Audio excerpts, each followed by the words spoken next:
అస్వస్థతకు గురైన గానకోకిల పి సుశీల ఆరోగ్యంగా ఇంటికి చేరుకున్నారు. మీ అందరి ప్రార్థనలు ప్రేమాభిమానాల వల్ల పూర్తిగా కోలుకొని ఇంటికి చేరుకున్నానని అన్నారామె. అభిమానులందరికీ కృతజ్ఞతలు తెలిపారు.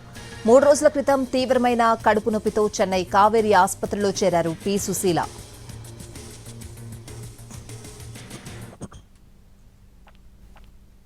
హాస్పిటల్ నుంచి రిలీజ్ అయ్యాను.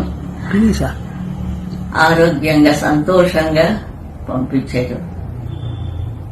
మీ అందరికీ ముఖ్యంగా మీ యొక్క ప్రార్థనలు నన్ను రక్షించే.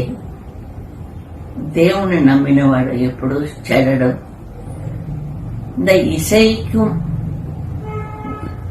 మీకు అంటే కొంచెం తమిళ్ వస్తుంది, డోంట్ వరీ. సంతోషమా వచ్చేసాను. మీరందరూ ఇంకా చాలా హాయిగా ఉండొచ్చు. మిమ్మల్ని అందరినీ భగవంతుడు రక్షిస్తాడు, నన్ను రక్షించినట్టు.